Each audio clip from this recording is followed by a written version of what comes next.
look forward to the 2021 spring season. It's been some unprecedented times.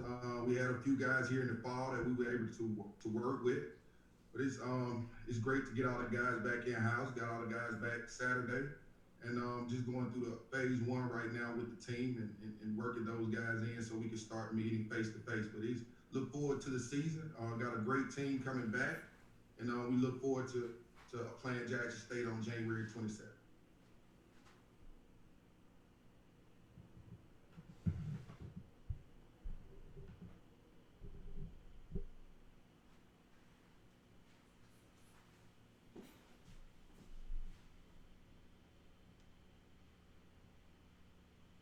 All right, sorry about that pause. Our first question for today will go to James Verrett.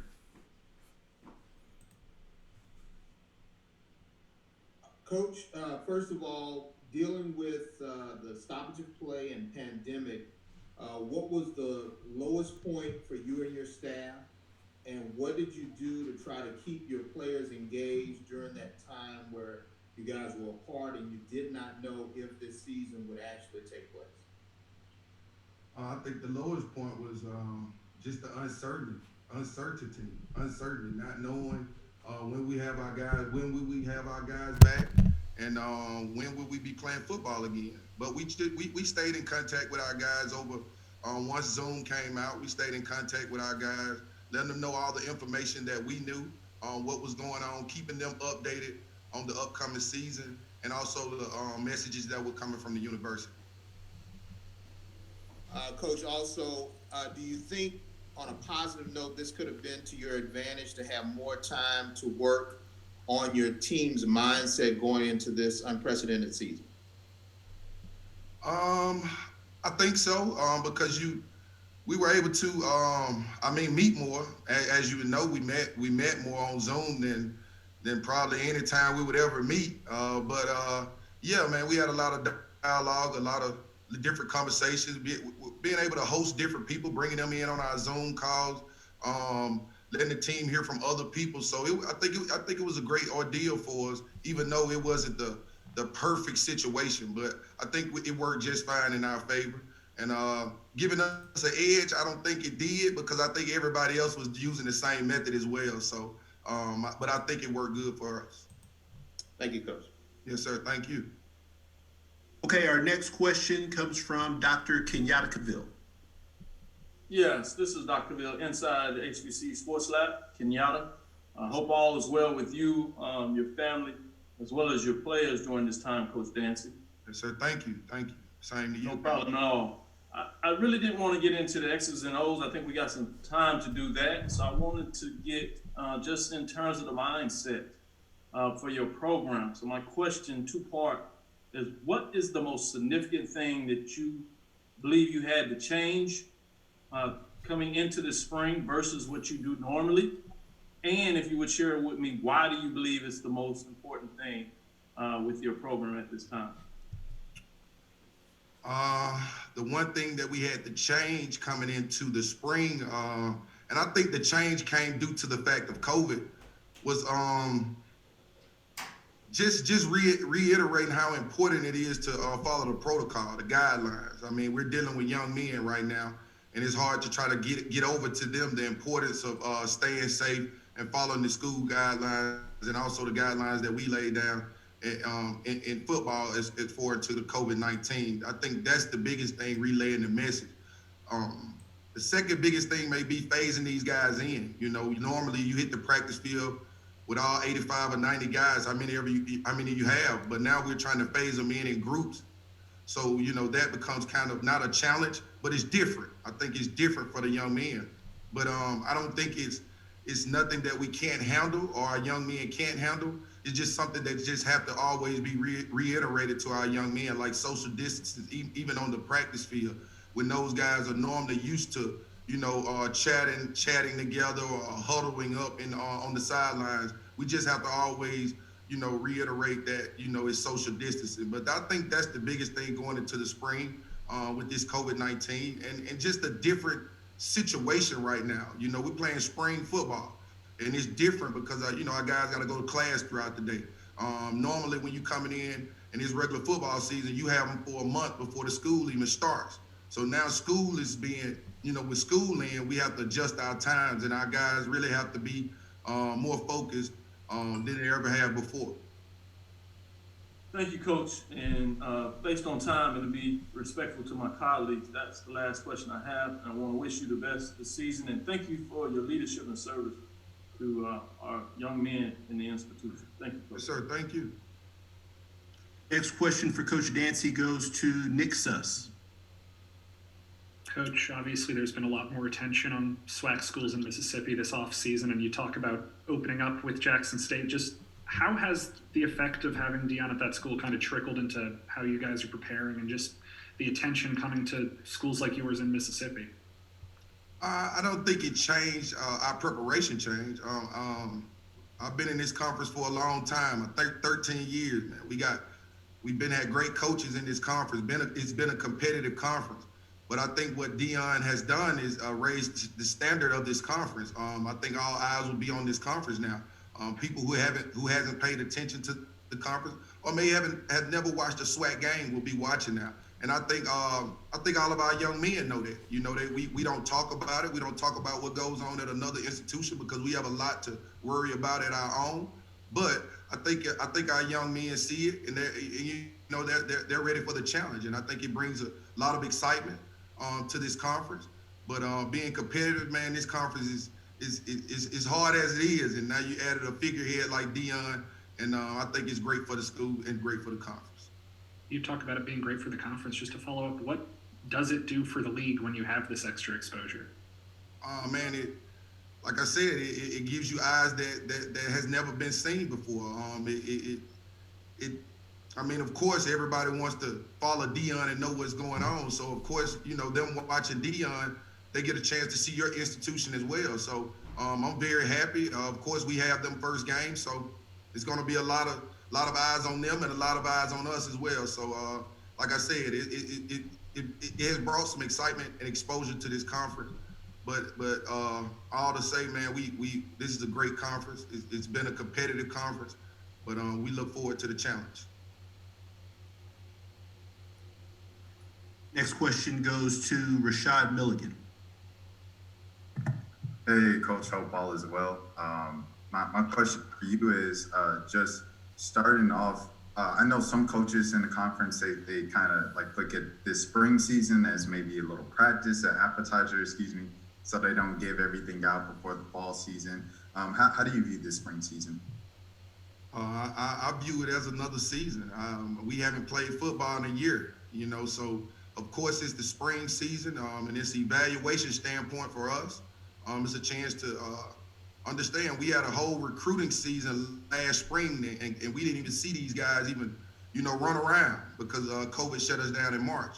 So of course it's an evaluation process for us, but we look at it as a season. We want to win. We want to win the whole thing. So we look at it as a regular season, but of course it's the spring season.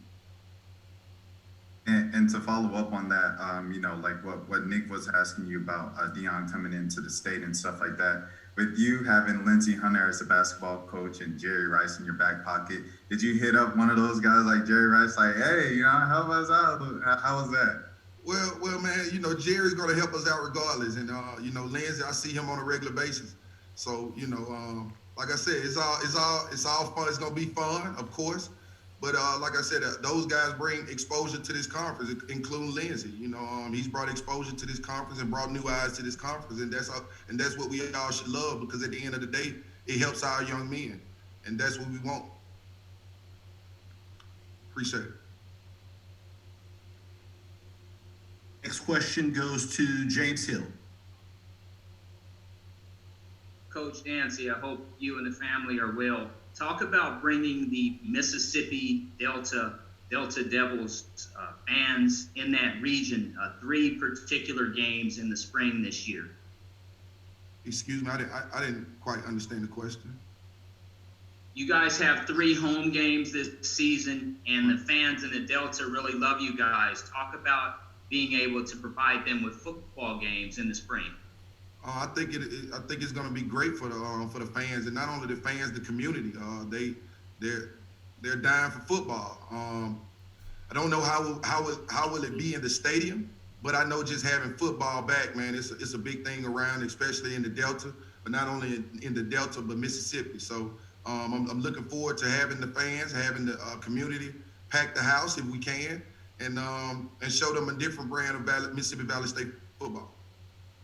And finally, the rivalry games. You open up with J-State, and you also get a look at Alcorn this year. Talk about those particular rivalries. I always say you got to win to become a rivalry, but the Jackson State game, as we all know, is big for us here at Mississippi Valley State. That's my alma mater, so of course, you know, I want to win. But Alcorn, man, it's been a great go with Coach McNair, man. He's a great person, a great guy. I look at him as a mentor of mine, and I look forward to every time we step on the field and play each other. So the rivalries are great, man, but we got to win those games in order to make it a rivalry. We got to win. So those games are great, just like the rest of them. All right, good luck this spring. Thank you. All right, our next question goes to Michael Jefferson. Good morning, Coach. Thank you for taking my question. With the additional eyes on the state of Mississippi with the hiring of Coach Prime, has this helped Mississippi Valley in your recruiting process?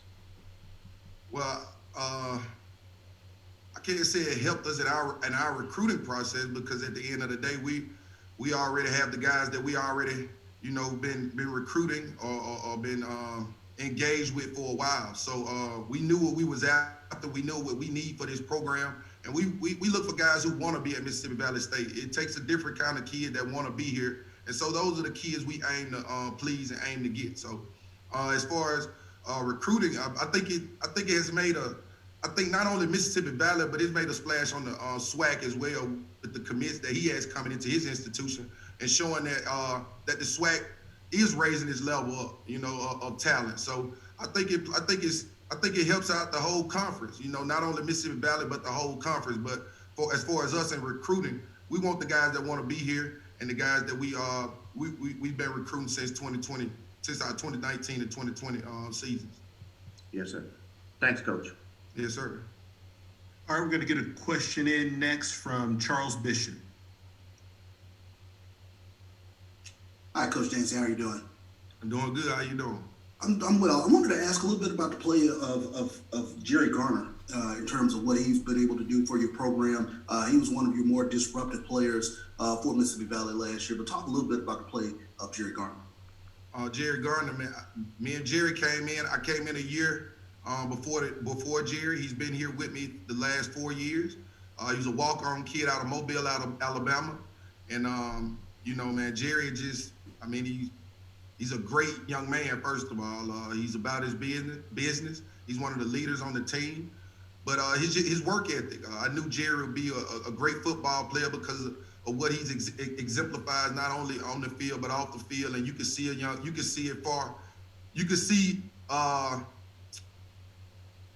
I guess you could see through a young man what you know early on what he's gonna be by the way what he represents, and that's what you get out of Jerry. But he's a phenomenal football player.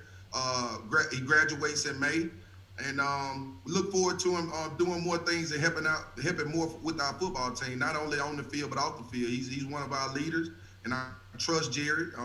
So you're getting a total good, not only a good player, but a great man. That's one thing I can say about Jerry. We know he can play football from the stats that he put up, but holistically, he's just a great young man.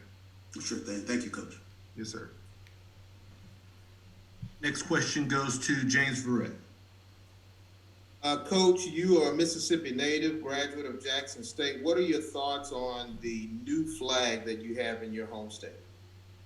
I thought it was great. You know, we all went to the Capitol to fight for change, and I thought it was great what Mississippi did. It's been a long time coming, and to see the Magnolias flying high, I think that's a beautiful thing. How does that help you in recruiting? Because I know you guys have a lot of different ways you recruit. Sometimes you recruit kids who've never seen your campus. How does that help? I think it's just I think it just helps us out when it comes to kids from different regions, never been to Mississippi. You know, a kid from New York who never been to Mississippi see a flag that symbolizes racism and different sorts of different sorts. I think a kid, he's hesitant about coming to the state, not only Mississippi Valley, but just the state in general. But changing the flag just tells that Mississippi is moving forward. We're moving forward and leaving the old behind and moving in with the new. So that alone helps us out in the long run. Thank you, Coach. Yes, sir.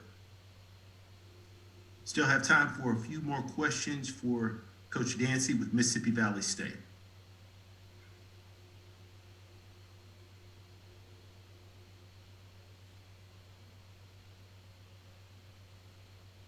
All right, Coach, seeing none, we do appreciate your time today, and we look forward to speaking with you later on the season.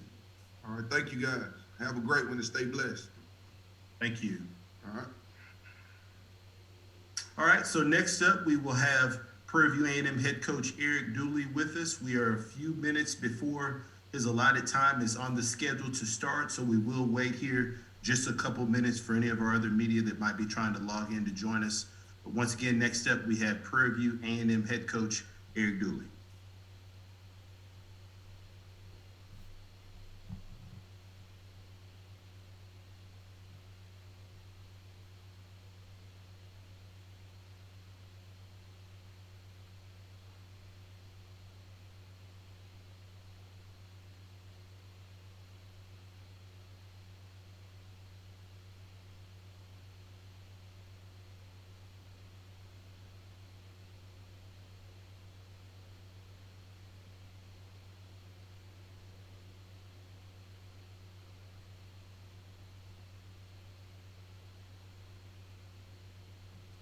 Just a reminder, if there are still questions after we conclude any of our coaches' portions of this Media Day event, we do ask that you please reach out directly to the sports information or the media relations contact at that respective institution to see about accessing additional availability for that head coach.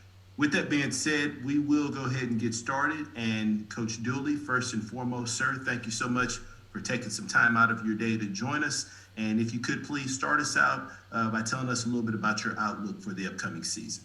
Yes, well, first of all, thanks for having me and good morning to all. The first thing I'd like to say is a great day to be a Panther. Get a chance to get opportunity now to bring these young men back. It's been some challenging times, but it's the same God that I know over 2,000 years ago. So I'm real grateful and thankful of what's going to take place, and we're looking forward to this upcoming season. We know it's new and different, but sometimes you have to make adjustments and move on. Appreciate that, Coach. We're going to open it up with a question from Mark Berman. Eric, how are you doing? I'm doing well, and you? Good to see you. How weird is this for you to be in this position where you're playing football in the spring? It's different, and it's different for everyone. That's the thing about it. It's not just different for Prairie View. It's different for everyone because of the pandemic that we're in. But, I welcome it because it gives us an opportunity now to play football. It's been a year, so we're excited and can't wait to get started. So it's different, but we make those adjustments and move on because we know, life is not going to always just go in order. Sometimes you got to make adjustments and move forward. How has it impacted your program now that you haven't played in a year? That first game going to tell you how much it impact. But, I thought the assistant coaches, as well as myself, did a good job along with our administrative staff of keeping these guys together, making sure that, it wasn't all about football. It was about the mental state, how those young men were doing, how their families are doing, because, we faced some challenging times. So I thought we did a great job with the assistant coaches and communicating with the guys. How have y'all navigated through the pandemic? It's a new thing now, and I think it helps out a great deal. When you talk about Zoom now, that's a gold mine. Zoom, you can constantly meet, you can get all guys at one time, and, you can't ever be late now because you're right there at the presence of your own home. So I think it's been great for us because you miss the face-to-face because I'm a personable guy. I like to be around the guys and see their faces. But we made the adjustment, and I think it went well for us. What is your take on the impact Deion Sanders is having on the SWAC? And I know those questions are going to come about. I've been a part of this conference almost the early 80s. This conference have always been challenging, always have been exciting. It's just adding more fuel to the fire right now.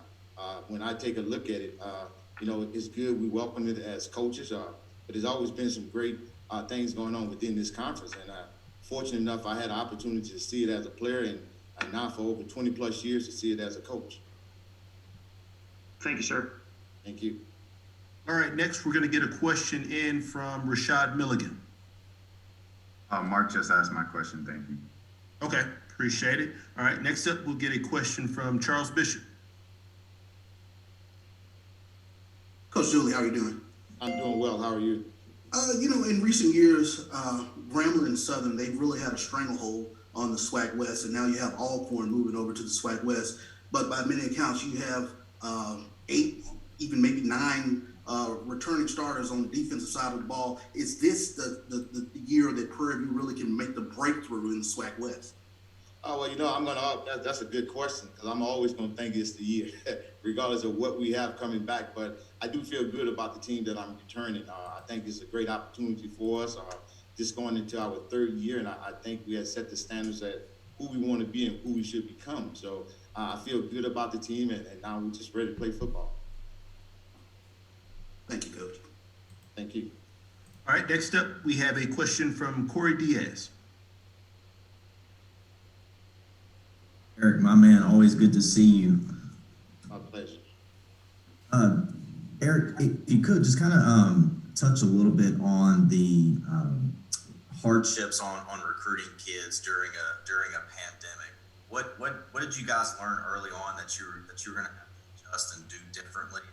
And how would you just sort of assess and grade how it's been trying to recruit and sign kids when they can't get on campus and can't come and see you guys and visit? The way we would normally recruit kids, how has it been so different for you guys?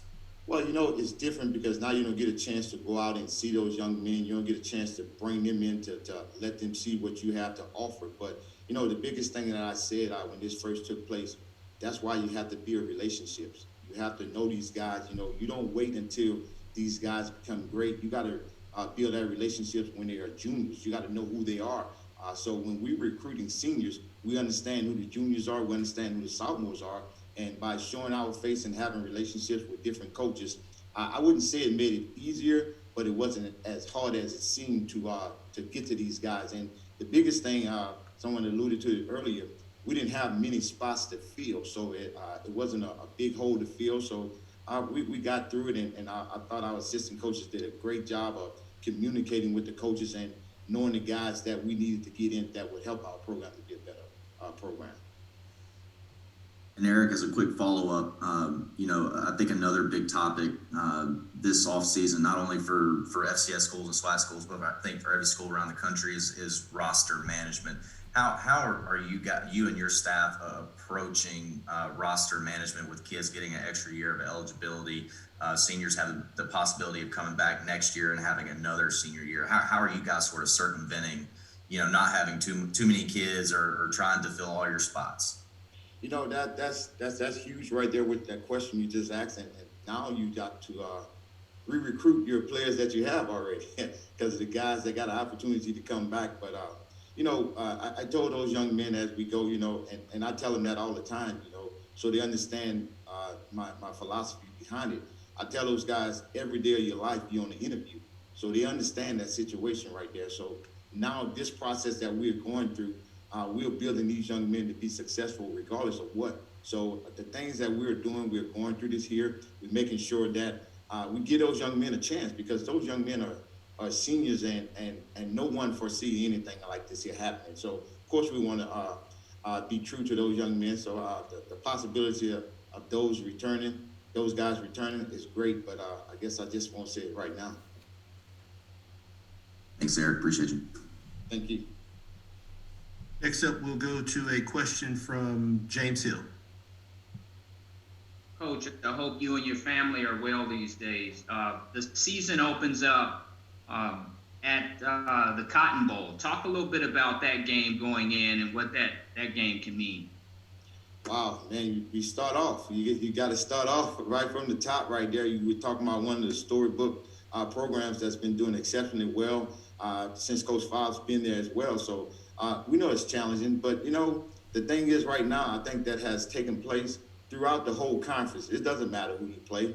It's going to be a challenging schedule. Guys have gotten, each university have gotten better. So it's a competitive league, and we look forward to it. It's gonna be tough, but we look forward to the challenge, and that's the game. That's how the schedule lies, so we got to play it. Coach Dooley, the transfer portal, how has that changed the game, so to speak? It has changed the game tremendously, but when I look at the things that I like to do, I like to develop individuals. So I'm still going to go into the high schools. I got to go into the high schools to get those young men to come in for the program, because I think they deserve a chance as well. But it's just free agency on the college level now. That's what it turns to, free agency. So you got individuals that you're going to go and get, but I take it back, not talking over it. You got to build relationships, and that's why you got to know who you're talking to, the guys that you're trying to bring into your program to help those young men, and those young men to help you as well. But it has changed it tremendously. Good luck this season, Coach. Thank you. Next question goes to Dr. Kenyatta Cavill. Good morning, Coach Dooley. Good morning.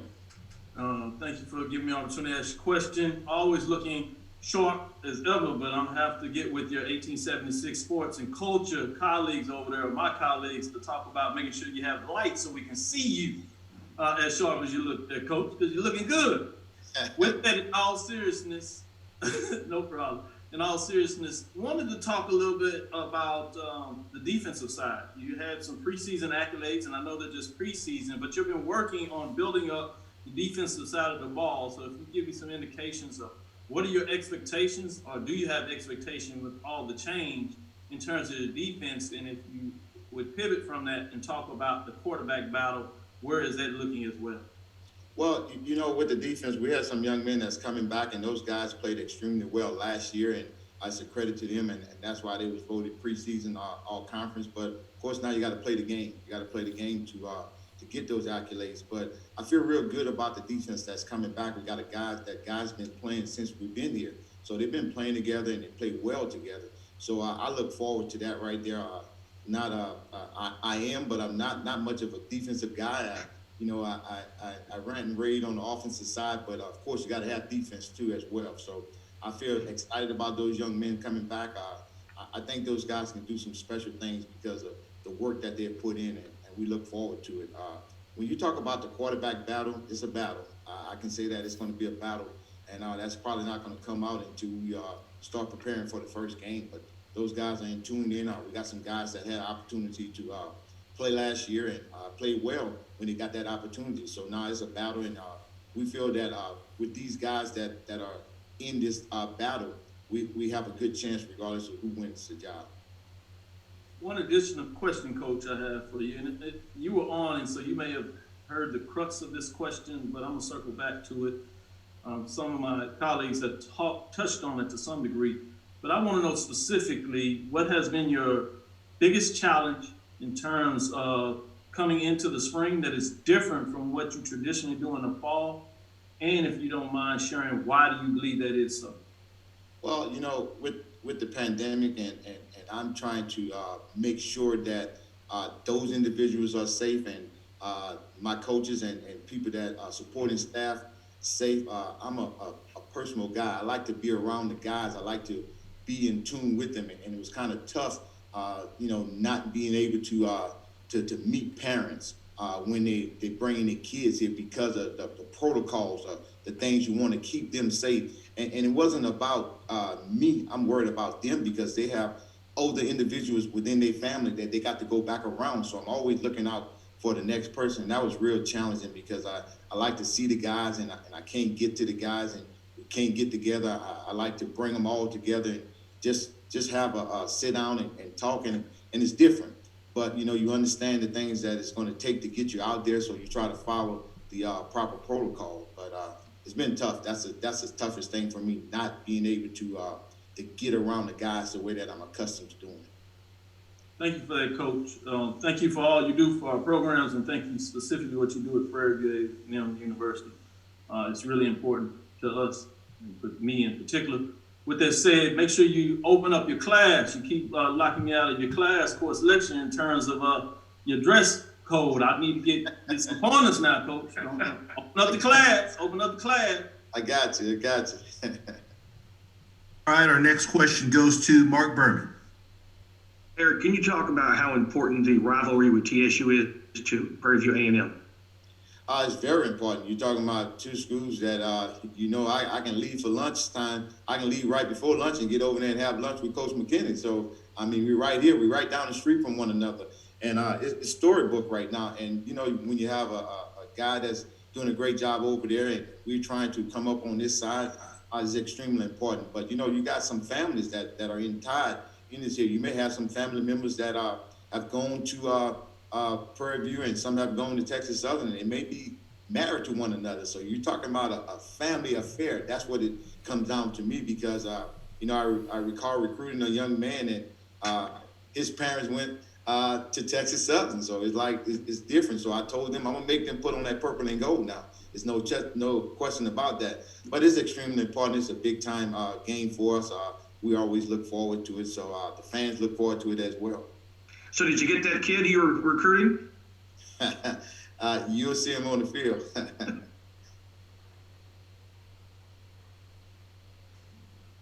All right, we still have some more time for questions for head coach Eric Dooley. Our next question comes from James Verrett.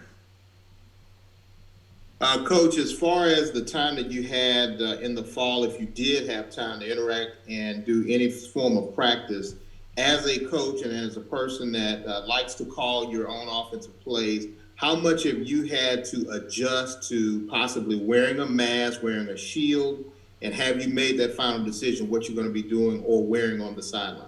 Oh, I'm going to wear a mask. There's no question about that. My wife is not going to let me leave home without one. But I can't say this here. I'm a very, very cautious guy. Very, very cautious, and I understand that. And I as well, James. I tell you, even within my little exercise that I do, I make sure I got accustomed to wearing a mask, because it's not only about protecting me and my family, but protecting others as well. So I know that it's serious out here. So I look at just the lives, because, it's a little different. And I take that to heart, because, you're going to have some empty seats at that table. And if I can avoid that, why not? If I can avoid from someone having an empty seat, because everybody's not going to be in the same condition. So if I just don't let it be my fault, I feel real good about it. So I have made that adjustment. Of course, I'm a stickler on that. So these guys know they cannot come. They're going to practice with a mask on. There's no question about it. And it's not about trying to be a disciplinarian. It's about just being what's right, just what's going to protect and help us to do the things that we love doing. And Coach, to add on to that, will it be fashionably coordinated with your clothes?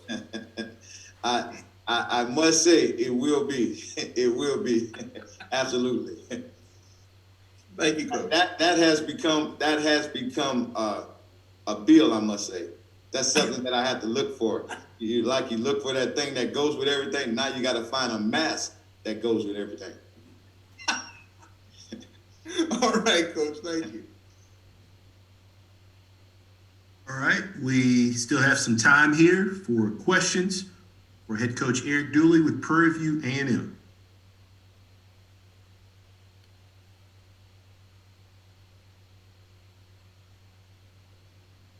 All right, we have a question coming from Corey Diaz. Eric, could you talk a little bit about, the election season this past November? I know the NCAA, and I know you guys weren't playing, but the NCAA gave, all institutions the option to give their kids, election day off so they can go and vote, express, get their voice out there. Can you talk a little bit about what you guys did, whether it be, registration drives, just how did you guys try to get as many of your kids as possible involved in the electoral process, and what were just some of the messages that maybe you shared with your players or even some of your staff members? Well, when I talk to the team concerning the election, I say you cannot complain if you don't vote. You have a voice, so you have to vote. So the very first thing that we did, we made sure that everyone was registered voters. And then once we did that, then we got some pods of groups, and we got those guys to go over because we had the ability to vote right here in our NSC. So we took the group, each group of guys to go over to vote personally as coaches, and we walked them over. We had them meeting at certain times, and we went throughout the whole day to make sure that they voiced they vote. And I thought it went well because we had pretty much, I would say almost the majority. Well, it was the majority of the team. The only ones that did not go that had the opportunity to do the voting, absentee voting at home. So pretty much the whole team did take care of that. All right, our next question comes from James Hill. Coach Dooley, can you talk about the Prairie View history and what it means to be part of that program as the coach, and also what players can look forward to? They'll be part of Prairie View for life. Well, Kenyatta understand this as well. You get an opportunity to be a part of this here program. First of all, you got to take your hats off to our president, Dr. Simmons, the job that she has done since she's been here. And you're talking about the educational programs that we have. When you leave out of here, you're going to be a productive citizen. And that's what the things that we like to do. And it's not just about just the athlete. We're talking about the whole community. So to be a part of this institution and to get a degree from here, I think it speaks volumes. I had to learn a whole lot about the magnitude of Prairie View A&M University and what it means to a lot of individuals. And I think now to come here and get a degree from this university, you couldn't ask for much more. So it means a lot to these individuals. The programs that we have put in place, the things that Dr. Simmons is constantly putting in place for these individuals. I think these men and women, they can leave, these young men and women can leave here and be successful anywhere they go and be productive.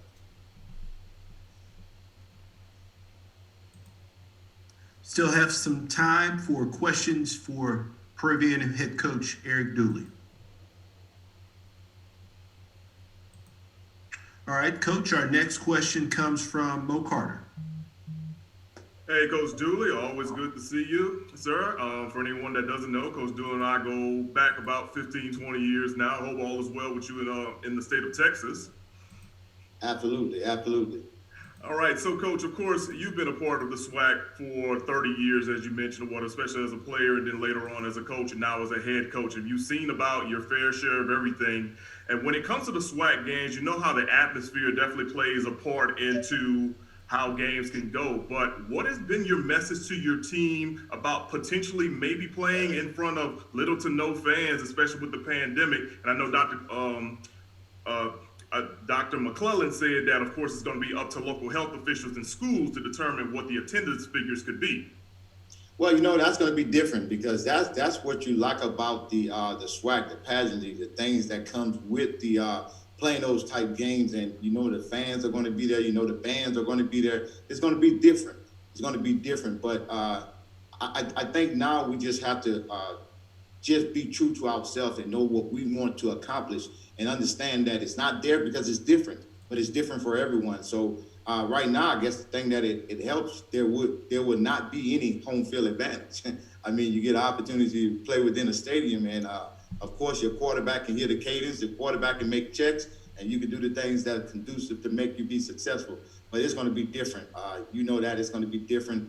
Certain games, the fans, and I think that gets the players riled up for it when they see the pageantry and things that's going on from both sides of the fence. So it's going to be tough, but we'll get through it. We'll get through it. All right. Thank you, sir. Thank you. All right. We have about 4 minutes left. And Coach, Dooley's availability here for Media Day. We have time for a few more questions for Prairie A&M head coach Eric Dooley. All right, our next question comes from Keisha Kelly. Hey, Coach Dooley, Keisha Kelly, Black College Experience. Mine is not more so a football question, but a fashion question. Have you picked your mask? Which mask you gonna have to coordinate with your outfits?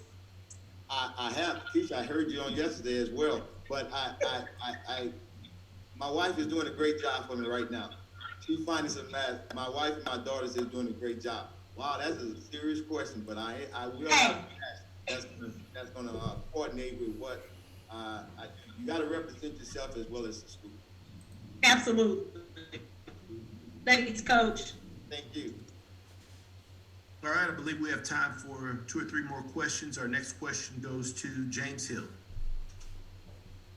Coach, talk about the ability to play spring football and then turn around and play next fall. How challenging that can be as we go into those particular seasons back to back.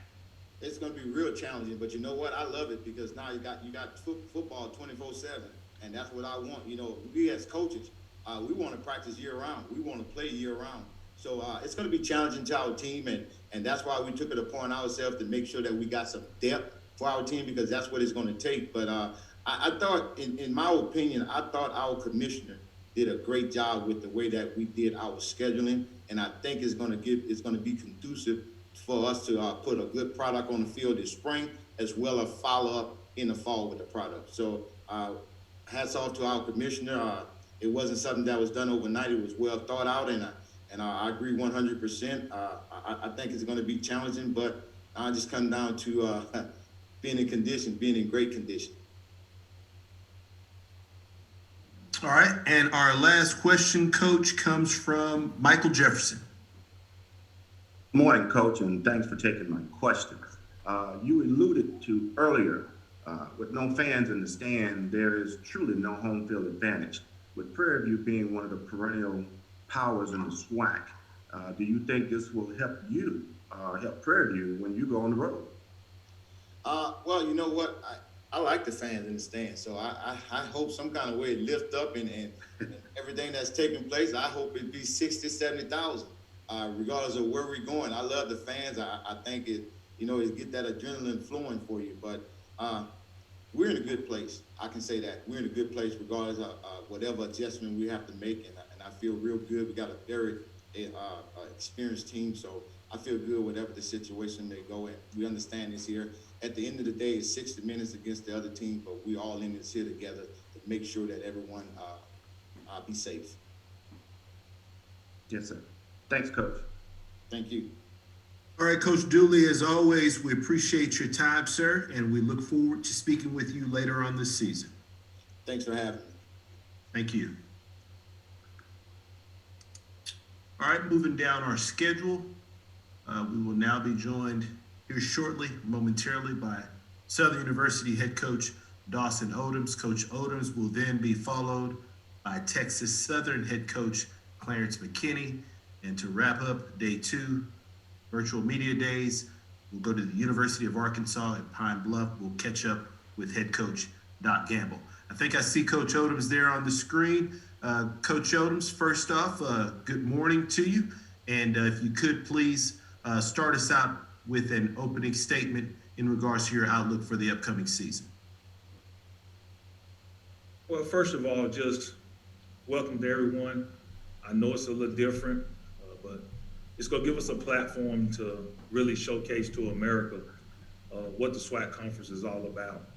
This pandemic has really changed a lot of lives and changed a lot of minds. And hopefully for you all, praying for the safety, and hopefully you all are safe and your families are safe, because we understand that it's been some difficult challenges. And we understand there's continue to be some challenges going forward. But we're blessed, we're healthy, and we have today. So let's be great in it and continue to make this conference better and make this world better by being the great people who God had called us to be. I think our team is doing well. We check in today. We get ourselves an opportunity to play, and that's important. We got a chance to watch teams play in the fall, and you could see the sour taste in our players' mouths, and you could hear it on social media from our fans. But we knew we had hope, and we thank the commissioner and the SWAC office for having the vision to be able to give us a chance to play this spring. Hopefully we're able to get it in. We still know some challenges that lie ahead, but we think we got a pretty good football team. I don't know what that football team is going to look like. We missed a lot of time from strength and conditioning. I don't know. I don't know what that product is going to look like when we get to the spring. But what I do know is that we're going to try to do our best to put a good team on the field and hope we have great representation of Southern University. We know these next 6 weeks, we're going to have to work, and we're going to have to stay healthy, stay safe. And if we can do that, we think we'll have a good enough team ready to contend again this spring. Appreciate that, Coach. So just a quick ground rules here. We do ask once again that you submit your request for questions there in the chat. We'll do our best to mix them up, get as many as we can from all of our local, national, digital media here on this call. Once again, please use the chat feature there to ask the questions. So with that being said, we will open it up for questions for Coach Odums, and we will start off with Jim Kleinpeter. Jim, I believe you might be on mute there. Yes, sir. Hey, Coach. Hey, do you have an idea of whether or not you're going to have the guys back you were expecting back? Or I know they report today, but have you gotten any word on some of your guys, especially Cesar Barajas? Have not. Haven't heard anything from Barajas. I know we started checking in this morning at 9, and they'll continue to check in. They all have to be here before 3. They'll get settled in. We got team meeting tonight, and once we go through the roster, we'll find out who's here. He has not reached out to me, Jim, so as of today, I'm still under the impression that he may or may not return. But as we get closer to camp, school starts Wednesday, so we'll know more definitely by the time school starts.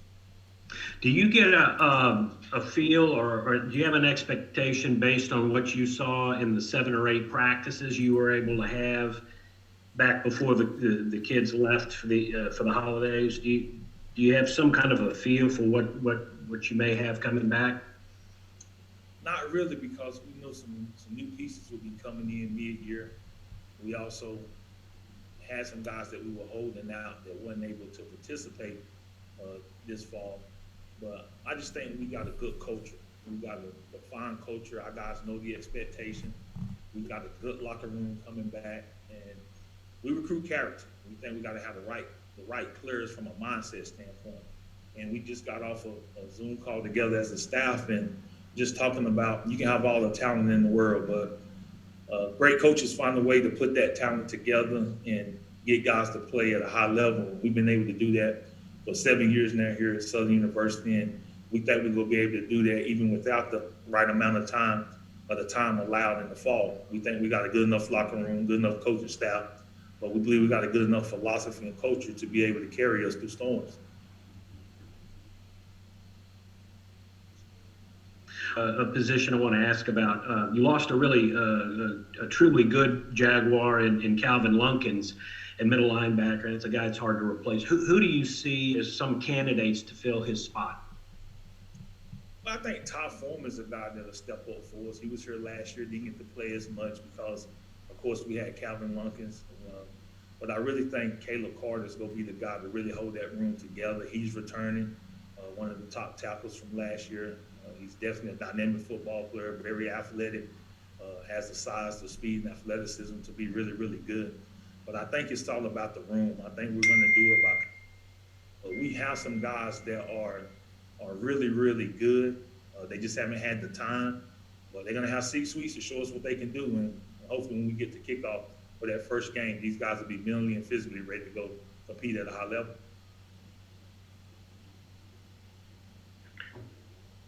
All right. Appreciate that, Coach. Next, we're going to take a question from Tyler Horka. Hey, Coach Odums. Obviously, a lot has been made of Deion Sanders coming in and being the head coach at Jackson State. I'm just curious what you think it's done for not only Jackson State, but HBCUs and the entire SWAC as a whole as well. But we're getting Southern University prepared to play this year.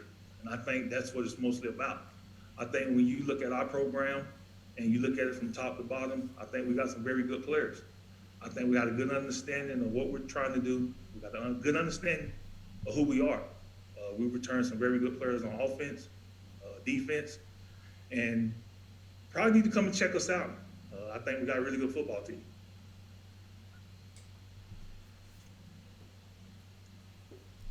All right, we're going to be mixing these questions up. Be sure to get everyone in here, so please be just attentive for your name when it's called. Next, we'll take a question from Brandon King. Brandon, I think you might be on mute there. All right, can you hear me now? Yes, sir. Okay, good morning, Coach. How you doing? Good morning, Mr. King. All right, I'm doing well. I know with, of course, the pandemic and everything that's going on, you know, you haven't been able to get the amount of practices and reps with everything, and you kind of alluded to earlier that you weren't, that what you had as a team was kind of an unknown.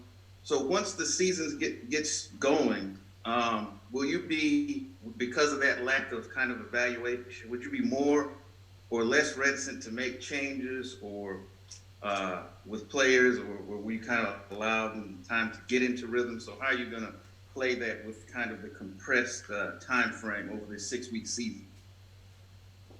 You know, I think wisdom has to take over. I think you have to understand that leadership is always under attack when you're dealing with a crisis.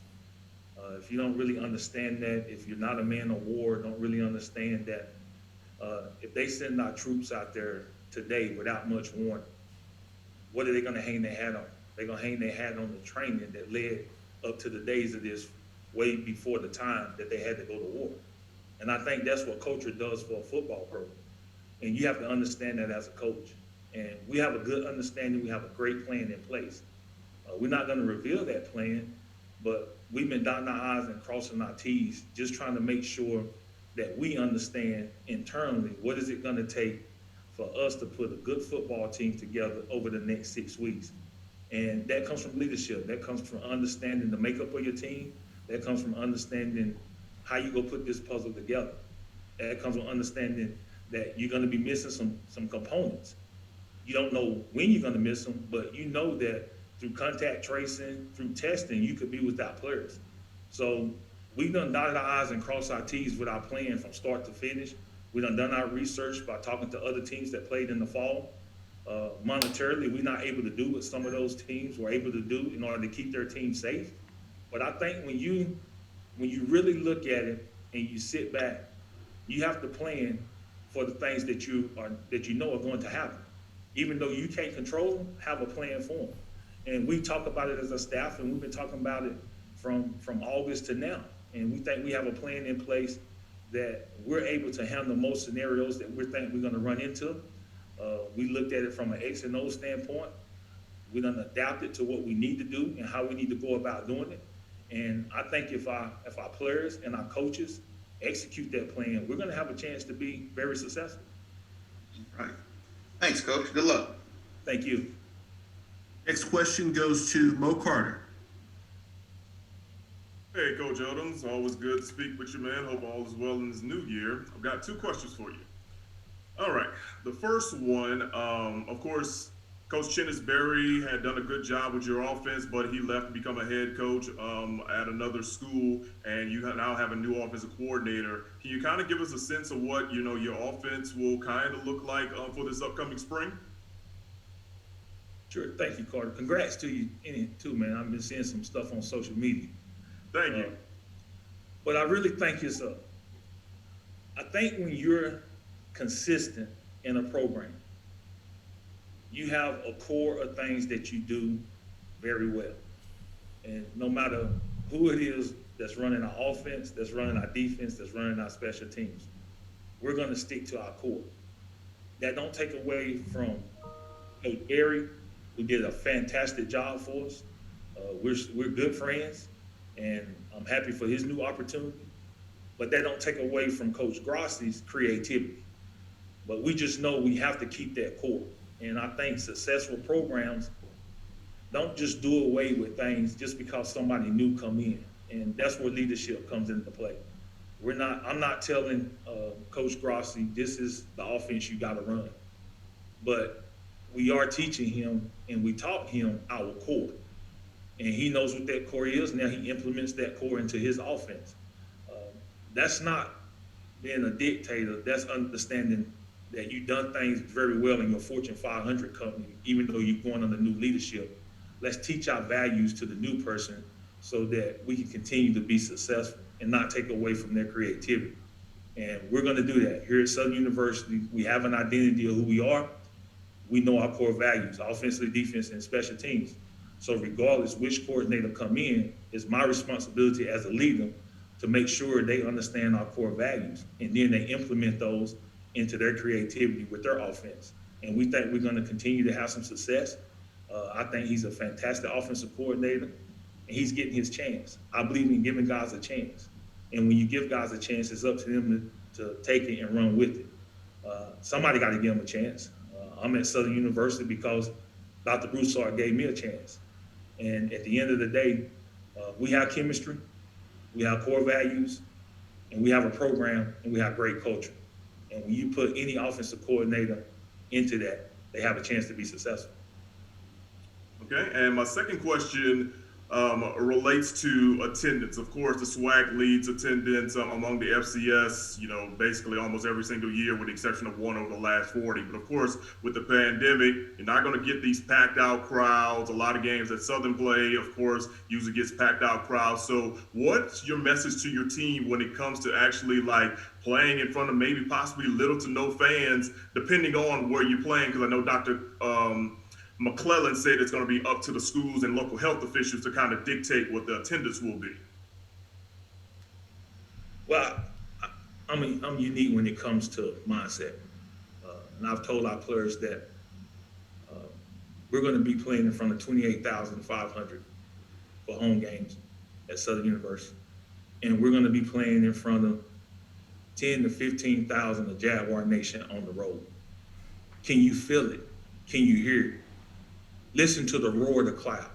Can you hear that? Did you hear him say a lot of defense, Jags? Can you hear that? See, you can't hear it because you're not a Jag. But in spirit, it's just as loud as if they were there. We hear them. You hear the roar? Can you feel it? Listen to it. Go Jags. All right, thanks, Coach. Good luck. Thank you. Appreciate that, Coach. I think we did have a few new media members join us here on the call. Once again, if you do have a question for Coach Odums, if you could please submit that request there in the chat, and we will do our best to try to get you worked in. We've got about 15 more minutes, about 10 more minutes actually here with Coach Odums, and our next question will come from Miss Keisha Kelly. Coach Keisha Kelly, Black College Experience. I felt the roar when you started saying that. I felt the roar. I felt like we were on the bluff. But my question is, during this pandemic, it's been a lot of recruiting via social media. And I know y'all go really hard on Twitter. Talk about that recruiting standpoint from Twitter, because I do see a lot of recruiting from a lot of coaches, a lot from Southern. Talk about that recruitment effort on Twitter. Well, a lot of, first of all, Keisha, thank you. You do an outstanding job. And, I follow some of your posts and tweets, and you definitely on social media a lot. So I thank you. Thank you. Jags. It's just another way to go into the living rooms of the young men that you're trying to recruit. I think it's an outlet, it's a platform to give us a chance to sell our program. We're not able to go face to face with guys, especially with the NCAA keeping us in the dead period. And what I try to tell our coaches is that I'm seeing a lot of signings, and I look at recruiting as me recruiting my wife. She can't just send me a social media outline and we do this on Zoom and I'm just seeing, headshots and, she's sending me glamorous pictures and, it looks good on social media. But I need to talk to mom, I need to talk to dad, I need to be in these guys' living rooms, and because recruiting is relationships. And it's hard to make a relationship and get that decision to marry somebody without being face to face. And my hat goes off to the families of these guys in this 2021 class, because a lot of good players are gonna get left behind because of the transfer portal has so many guys open to coaches to select from. But again, I tell our coaches, we need to know these guys inside out, because the number one thing we try to build at Southern University is a locker room. And the only way I think you can build that locker room is knowing the people inside out that are coming into that locker room, and having a personal relationship with those guys and making sure that they understand what they're getting into. Anybody can paint a false picture from a picture or social media. But I like to meet parents, I like to meet counselors, I like to talk to coaches, and you're able to do that.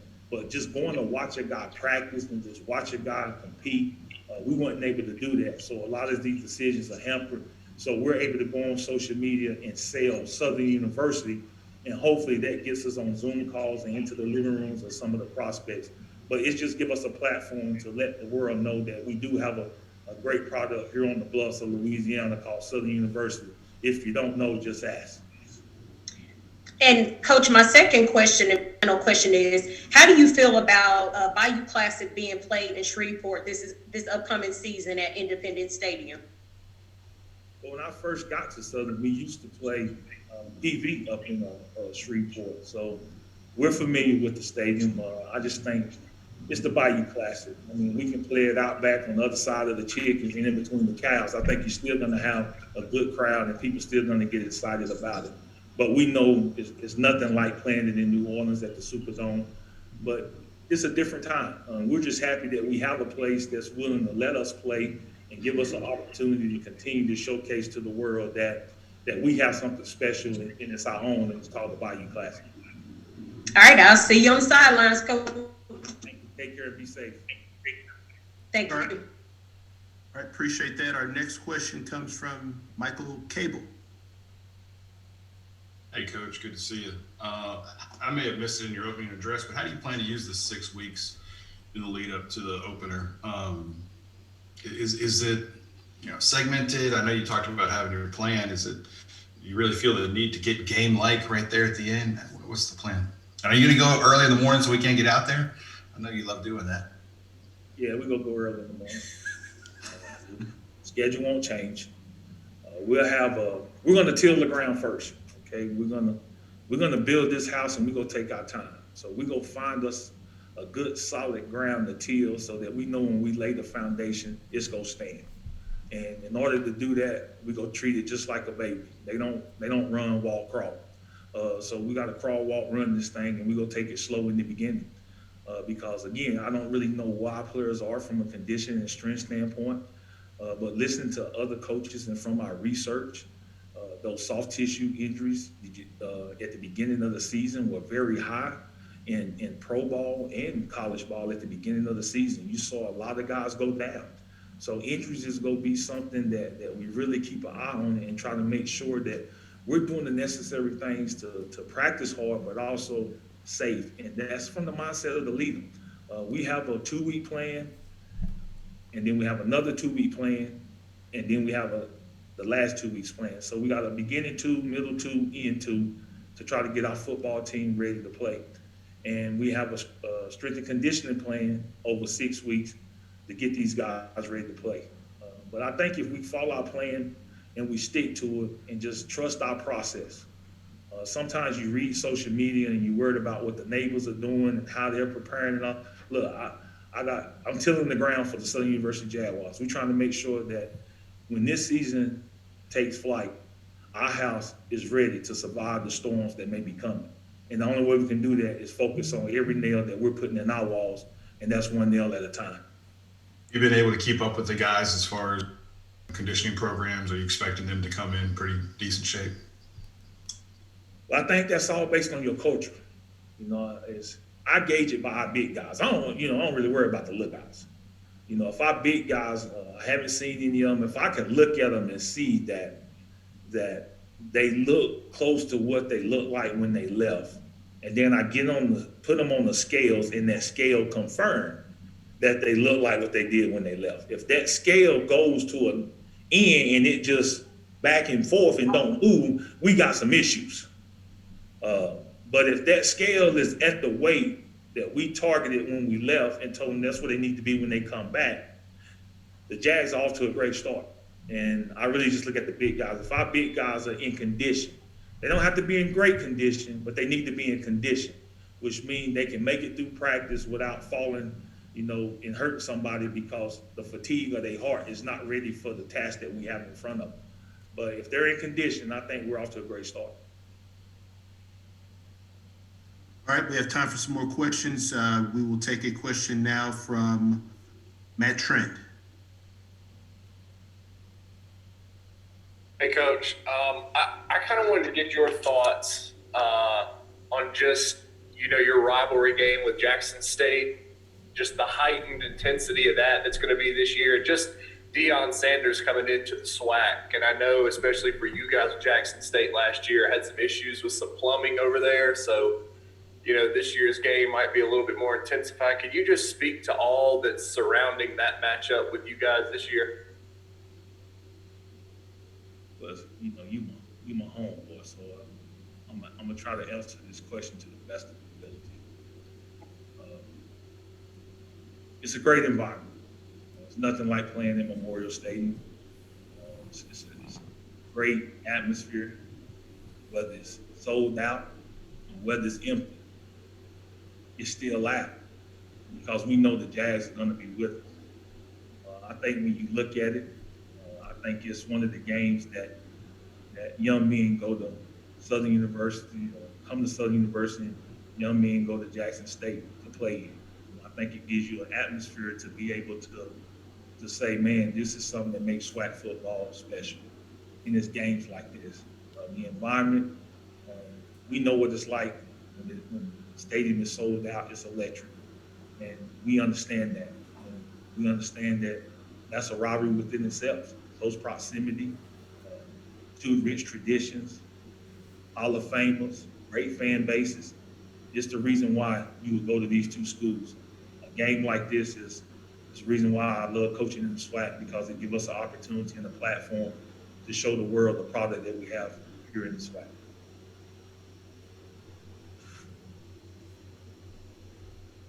Appreciate that, Coach. We will now go to questions from Charles Bishop, and he will be followed by James. Next question is Charles Bishop. How you doing, Coach? How you doing, Mr. Bishop?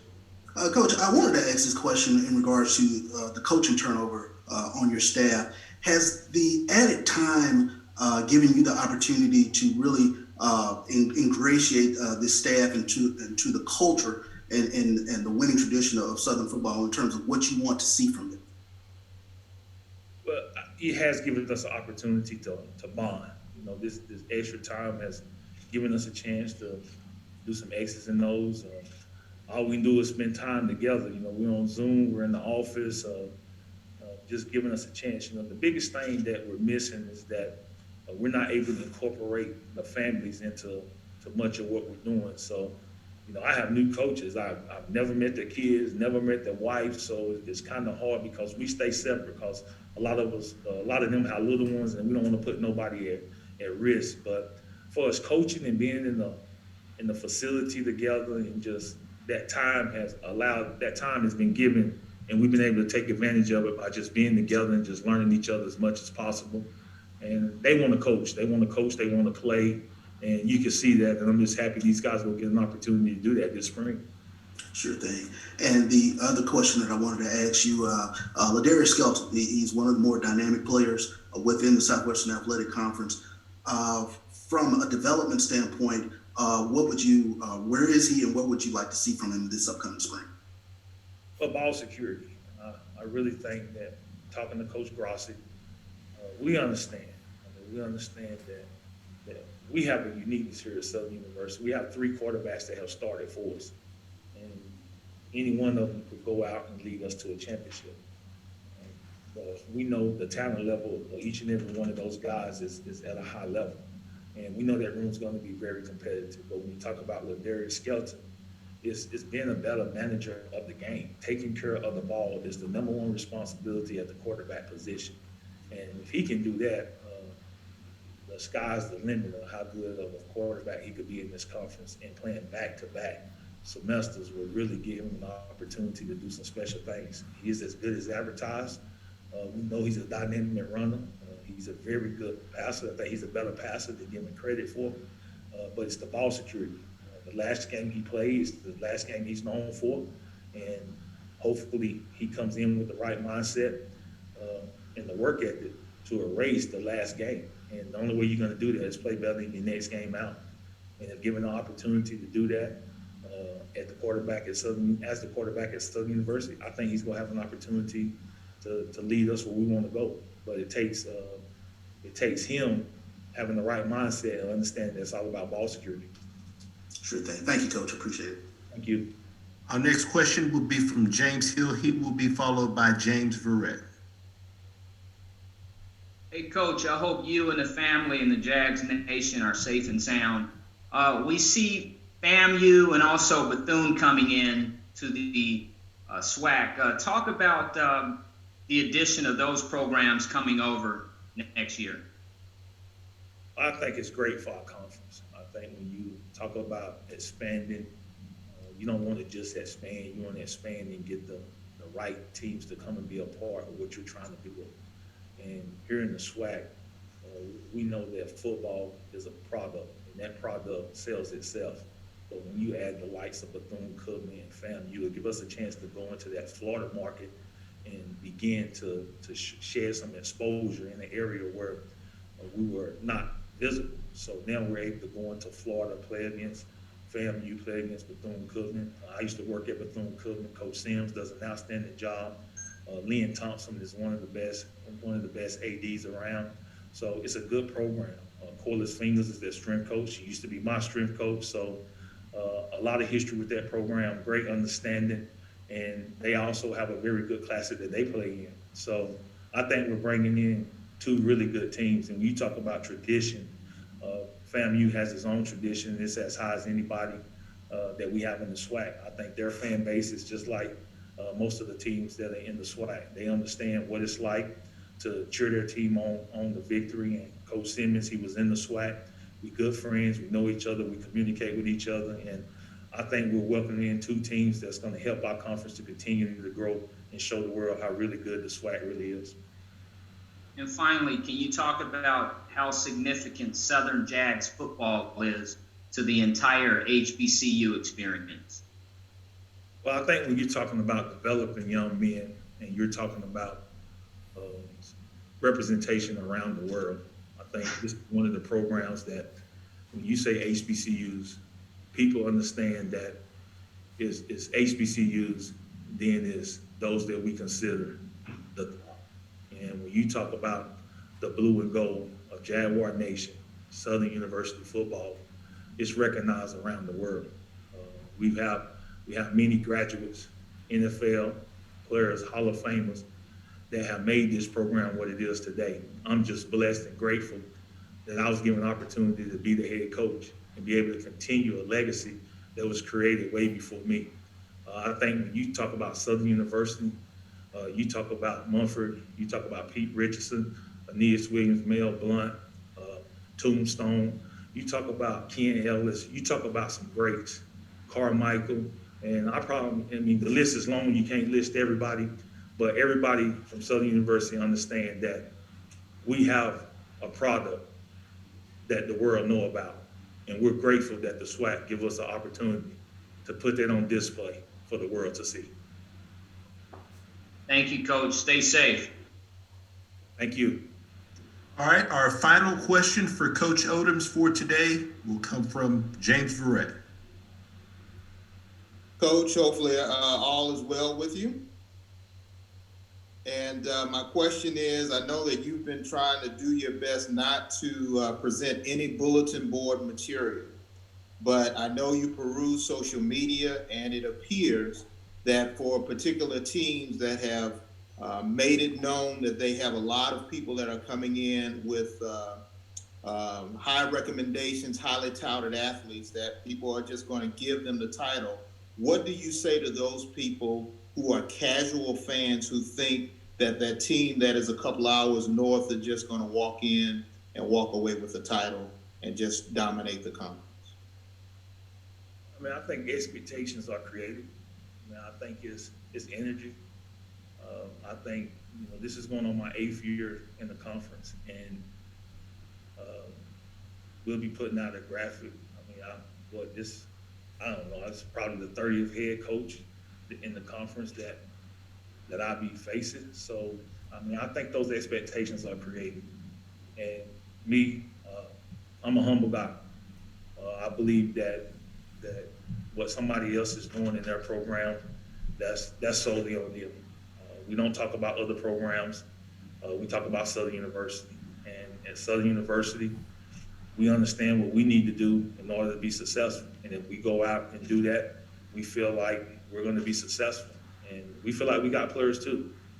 But we just don't broadcast our players, so people don't really know what we got. So that's just me as a person. I don't believe you should know everything that's going on inside somebody's house, because the quickest way for your house to be divided is to allow outsiders to be a part of it. That's the greatest wisdom I received from the pastor when I got married, is that keep everything between you and your wife. No man or no woman should divide you. Well, that means people. So if I can do that, then we try to be humble.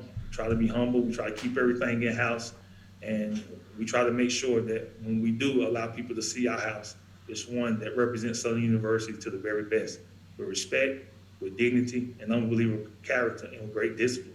And if our young men can do that, we feel like we can go play anybody and be successful. Thank you, Coach. Thank you. Coach Odums, sir, we sincerely appreciate your time today here, and we look forward to speaking with you later this season. Always a pleasure. Thank you all. Be safe. God bless. Go Jags. Thank you. All right, we are a few minutes behind here, but we'll get caught up. We will now be joined by Texas Southern head coach Clarence McKinney. And once again, we will ask if you are not speaking, if you could please mute those lines and until you're asking a question. I think I do see Coach McKinney here on the screen. So with that being said, Coach McKinney, first off, sir, good morning to you. And if you could please start us out with an opening comment, just an outlook regarding your upcoming season. Good morning and Happy New Year to everyone. Looking forward to this season. It's a season of unprecedented. Our guys are excited. We had an opportunity to get together this fall and try and improve as a team. Returning a really, really good group of kids that we're excited about. That they have an extremely amount of heart and talent, and it's just a matter of getting over that hump and showing some positive strides within the program. Coach, we appreciate you there opening up with that comment. With that being said, I know we did have a few media members join us here just recently. If you do have a question, we ask that you please submit that request for the question here in the chat. We will try our best to work in as many questions as we possibly can during our allotted period of time here with Coach McKinney. With that being said, Coach, obviously this upcoming season you return talent on both sides of the ball. Who are some of the student athletes offensively and defensively that you're looking to have good seasons this upcoming year? Offensively, we returned a few guys on our offensive line that started every game last year. Nate Hines, Marquise Johnson, who started every game as a true freshman, and also Drake State. So we returned 3 guys up front, a couple 300-pounders that we're excited about, those guys having a year in the system. At quarterback, the guy who didn't start on last year but played a few games, started a few games for us, and Devin Williams. We're excited about Devin. He's been a leader of our team throughout this pandemic. He's been a leader of our team since the end of the season. And we think he's going to give us an opportunity to win some games. At the receiver position, we returned a couple guys that played on last year, had some pretty good games for us. And we're excited about starting with Keelan Davis. at our X receiver. And then our slot receiver is Thurman Mobley, who returns from last season. And then in our backfield, we started 3 freshmen. We played 3 freshmen in the backfield on last year. So those guys are a year older. Got a year under their belt within the system, so we feel a little bit more confident with what they're doing. And that would be Ja'Cory Howard, Ladarius Owens, and Dominique Franklin. Appreciate that, Coach. Our next question will come from Michael Jefferson, and he will be followed by James Hill. Good morning, Coach, and thank you very much for being here today and taking our questions. My question to you, with all your returning starters coming back and with COVID-19 being such a challenge, how are you preparing your student athletes to be ready for this upcoming season? Well, we're following the COVID protocols that our healthcare people have put into place.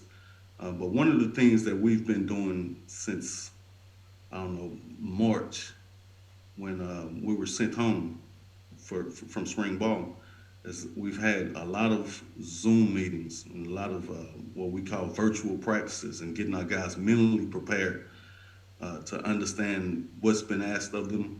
And once we are able to get on the field, we should have less questions about what they're doing on each particular assignment. So you're talking about Zoom meetings 3-4 days a week. Well, with the physical aspect of the game, do you think your guys will be prepared? I understand all of the Zoom meetings that you're having, which is pretty much what everyone is doing across the SWAC and across the football spectrum. But in terms of Texas Southern, how do you feel about your guys being prepared for the games in the spring, since this is going to be entirely new for everyone? Right. Well, in the fall, we did have an opportunity to get together physically. Our guys came back to campus. We had an opportunity to train. And also, we had a few days of fall ball, basically spring ball in the fall. And so we've had an opportunity to physically get together, and it's helped us tremendously. I think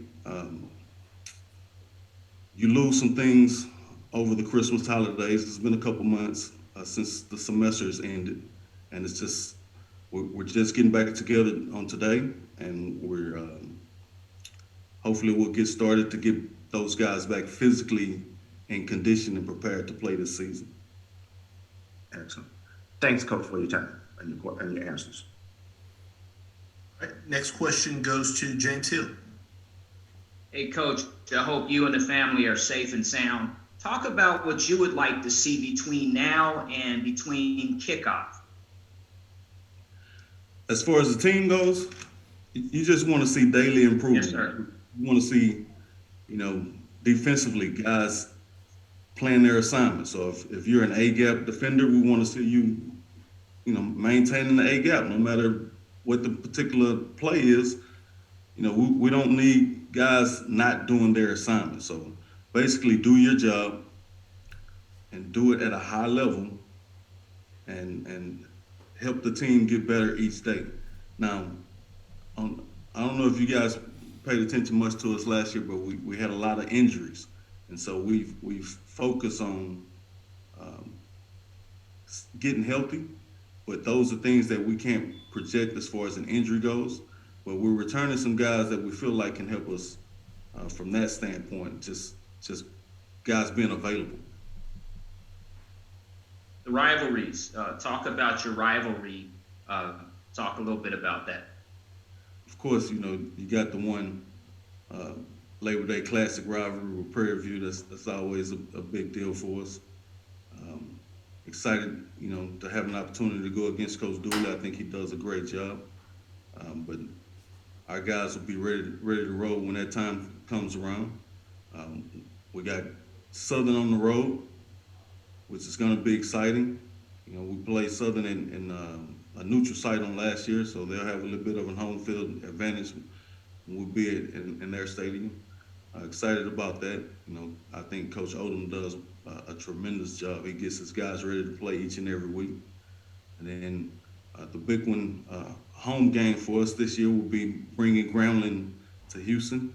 And we know what those guys are about. They put it on us pretty good last year, and we know what we're up against and what we got to be ready to face.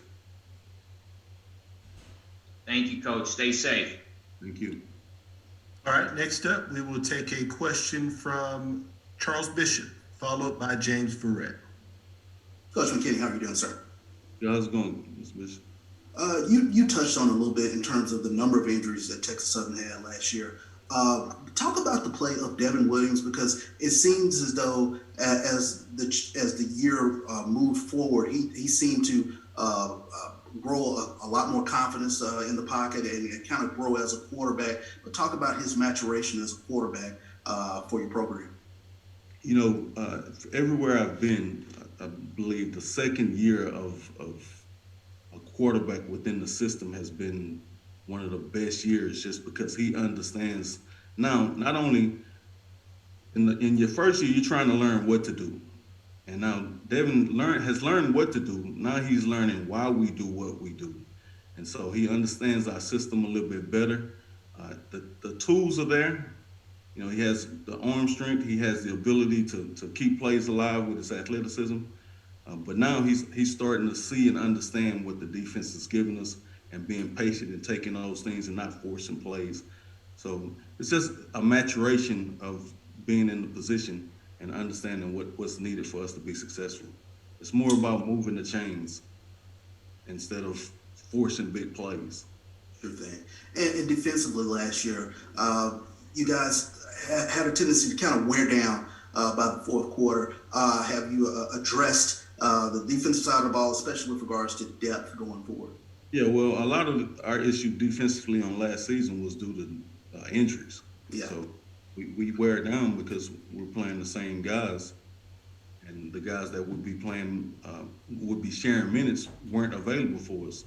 So now at this point in the season, we're healthy. So we don't foresee us having those issues early on, and hopefully we can stay that way. Sure thing. Thank you, Coach. Thank you. All right, appreciate that, Coach. Our next question goes to James Verrett.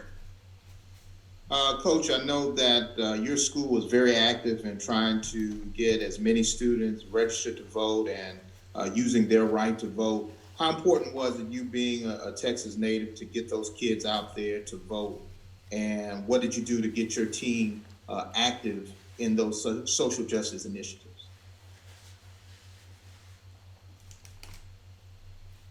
So we set aside 2 days within our school year before registration ended to get our entire team registered to vote.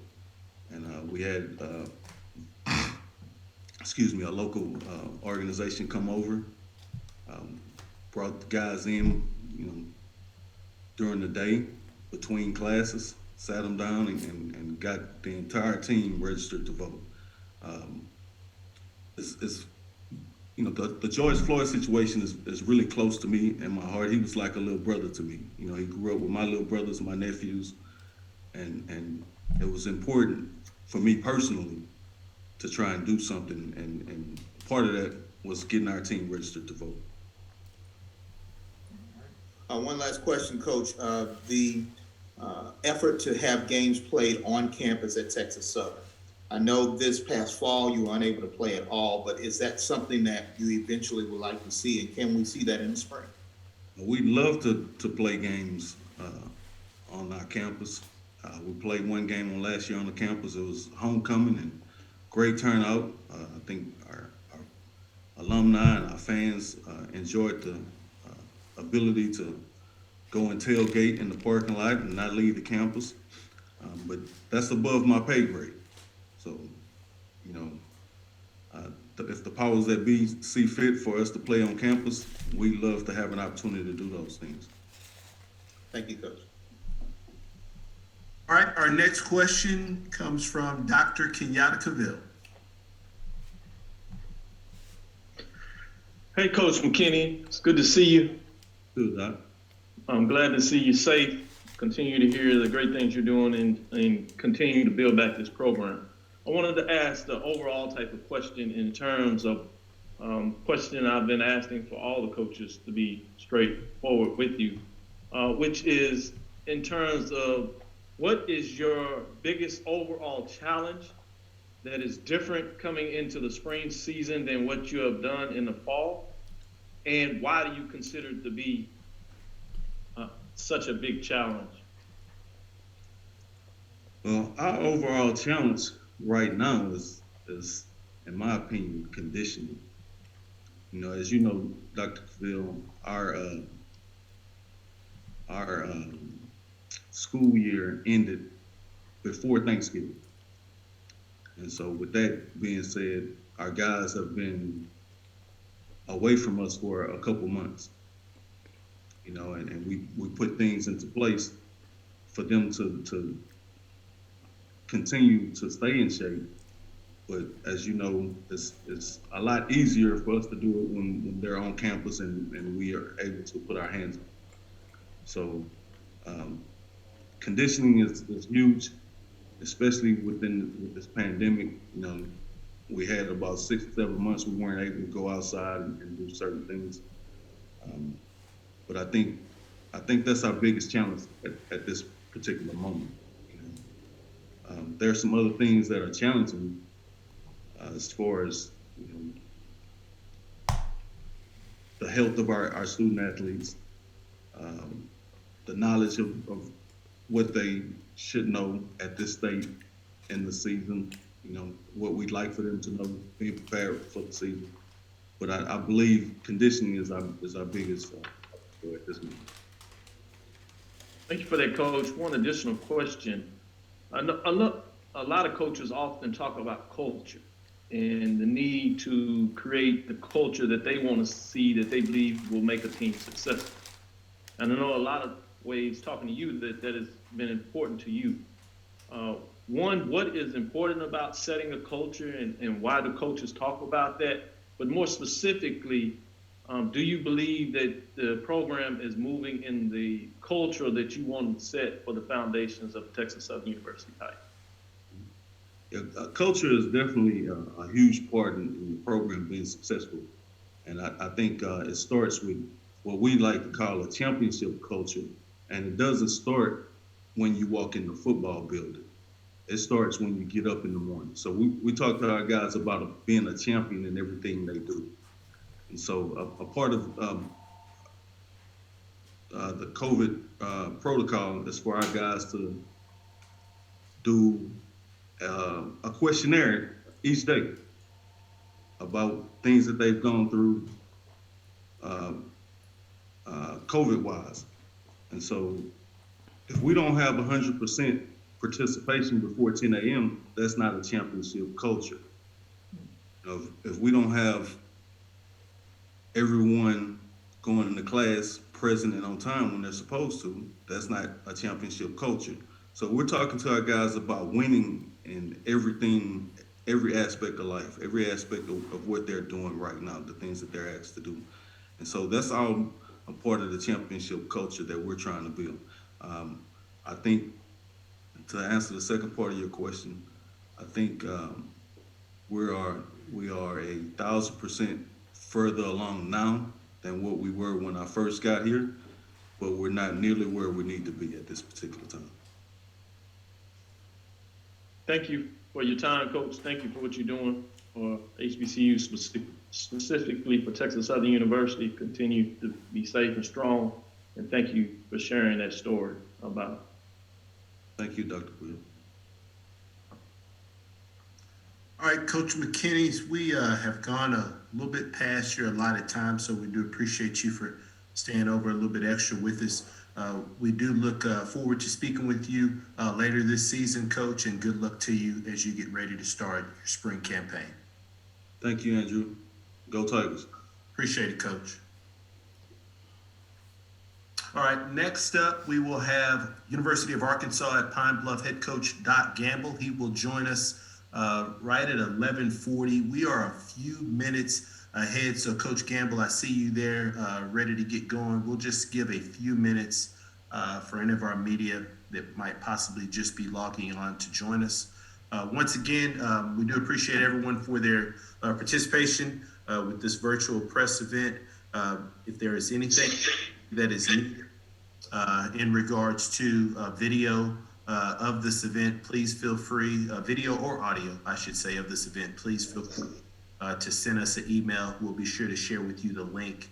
I believe we did have a few requests for the link via the chat, so we've notated that. But if you could also send those requests over to a.roberts@swac.org, just so that we'll have a running count there for the people that would like to receive the audio and video of this event. With that being said, this is our final coach here of the day. If you do have a question for Coach Gamble, we ask that you please submit that request via the chat feature here on Zoom. I think we already have a question here submitted. But with that being said, Coach Gamble, good morning to you, sir. If you could please start us out with an opening statement regarding your outlook for this upcoming season. Good morning. Statement for us, outlook, we're looking to build upon what the way we finished up a year ago. We have several guys coming back. We feel really good about those guys, and for us, it's just really we're looking forward to taking the next step and moving forward and trying to get to the upper echelon of our conference. Appreciate you with that opening statement. All right, we will open it up for questions here. I believe our first question request comes from Mr. James Hill. Coach, I hope you and the family are safe and sound. Just talk about the mindset going in a COVID season where you have 6 weeks in the spring and what that looks like to you personally so far. Well, right now, our guys are getting back on campus, getting back after they made it to school with that, and they've slowly but surely gotten back and got tested, and then our next step for us is to get back acclimated into our weight training sessions, and then we're looking forward to getting closer. And as the days go on, we're looking forward to being able to get back to doing some football stuff. But right now, the transition has been good. The guys have come back. They've been eager. We haven't did anything mandatory with them yet, and you can see them running around campus already with football in hand and throwing it around all over the parking lots and things like that. So it's the excitement is there, and with our student athletes. Talk about a quick turnaround. You play spring football for a 6-week schedule, and then you turn around and you play in the fall. Yeah, for us, that's the biggest thing is going to be management of, how we do. It's not going to be a traditional training camp, where you do a lot of banging. For us, it's about being healthy and getting to the next day.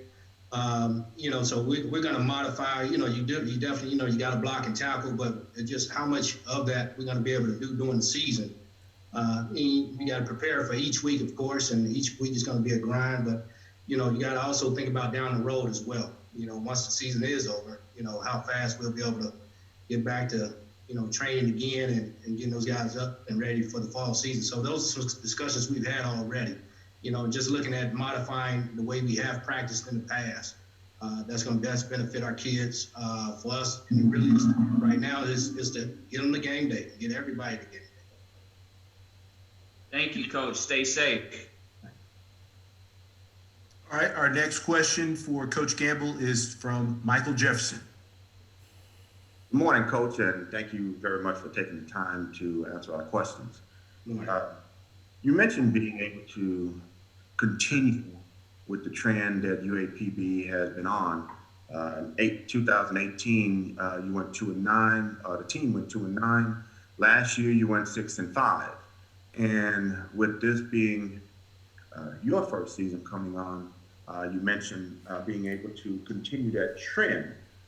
So how do you foresee with the upcoming season, even though it's shortened for spring, with just 6 games here, how do you see your conditioning and preparing your players to get ready for just these 6 games in the spring?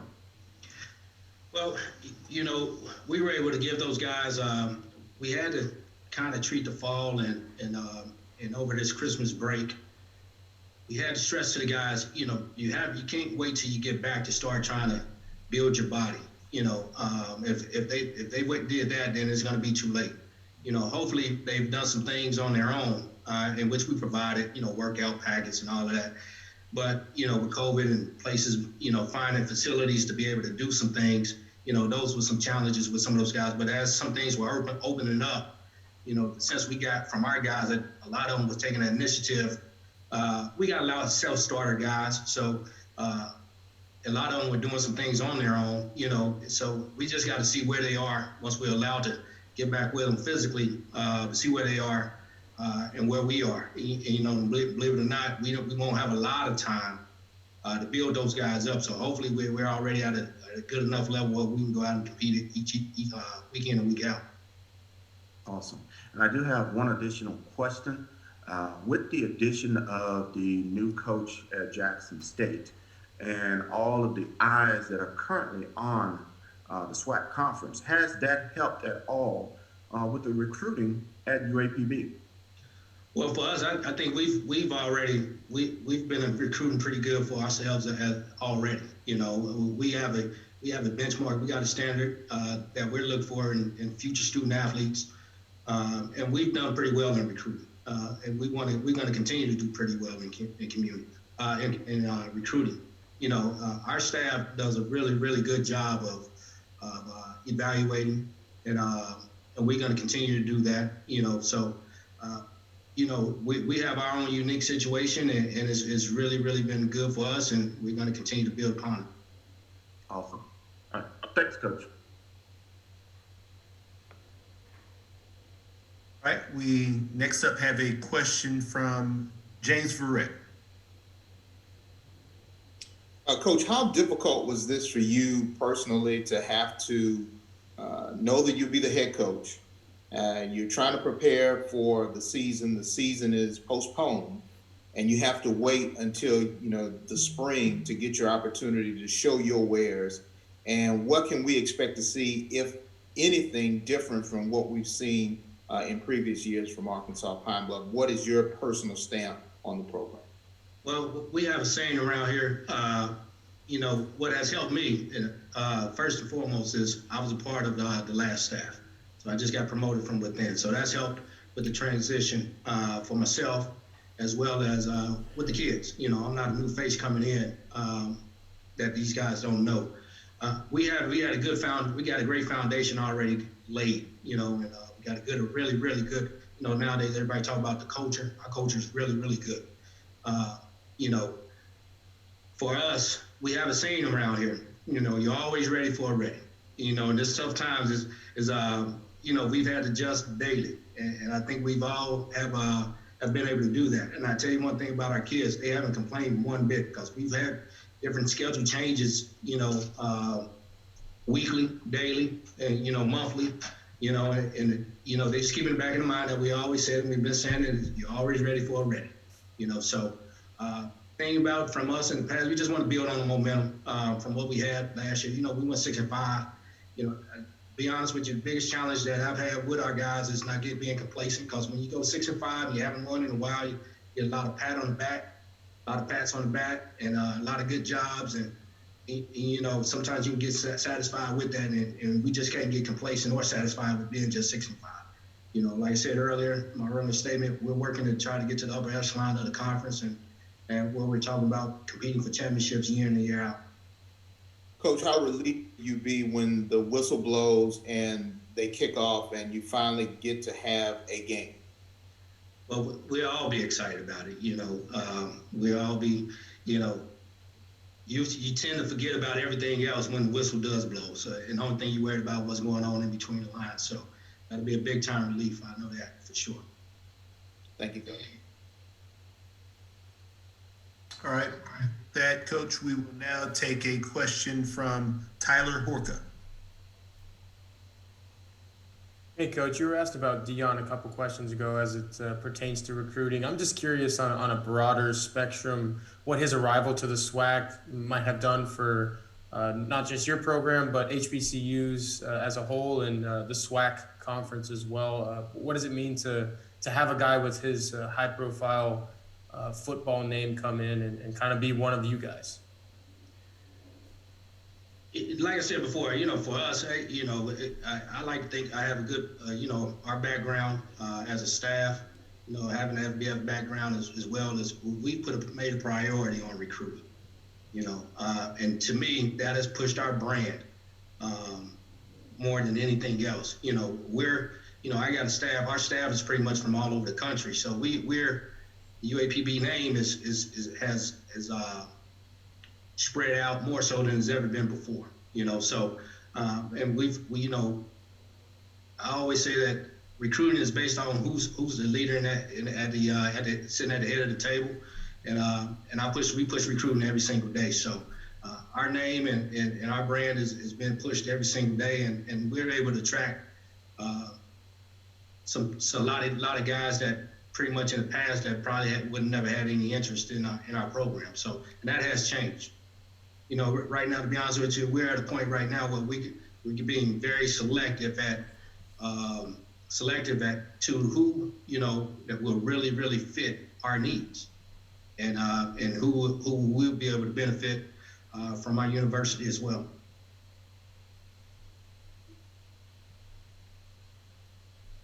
All right. It comes from Charles Bishop. Coach Gamble, how you doing? Good. How you doing? You guys used a two-quarterback system with Shannon Patrick and Skylar Perry. With Shannon Patrick transferring out of the program, has the job been solidified now by Skylar Perry, or what offensively, what are you guys going to look like? We'll still be good on offense. Skylar's our quarterback. Skylar's played a lot of football. He's played a ton of snaps from the first time he's gotten here on campus here. His best days are still ahead of him. But he's our quarterback, and we have some other young ones in the wings that's going to push him. We in that mode of iron sharpening iron, and not letting guys get satisfied and comfortable. But it's his job, and it's his job to lose. And everybody's familiar with Skylar, and he brings something a little different he brings something to the table that we really like. He's a natural leader, and guys really naturally gravitate to him. So we feel really good about it. Yes, sir. Thank you, Coach. Thank you. All right. Next up, we will take a question from E. Taylor. Hey, Coach, how you doing? Good. How you doing? I'm making it, man. Kind of piggyback on the previous question. You guys have a lot back on offense, so Skylar had weapons to get the ball to. I know you all have lost Taylor Porter from last year at running back. Defensively, you guys have had some guys coming back as well. On that side of the ball in particular, what are you kind of looking forward to once you guys start practice? Defensively speaking, just really taking it to another level for us and stepping it up. We got a guy by the name of Paul Reeves. He's the guy that I always said he gets the defense going for us. When he's out there, it seems like we're playing a notch above than what we should be. But defensively, and I told the guys, that's where we have to be able to win games with defense. We got to be able to win a game 2-0. And I think they've buying into it, and not just buying into it, but they believe it, and they know it. And we got some good personnel over there that we can really do that. All right. Next question comes from Brandon King. Right. Good afternoon, Coach. How you doing? Good afternoon. I'm good. Right. You mentioned earlier, and you've kind of stressed on recruiting. Now, are you looking at, as you're trying to build your program back up? Obviously, you all are on the uptick. How is the transfer portal? Is that something that you're looking at in addition to your local and your high school recruiting? So, what role is that going to play as you try to continue to build the program back up?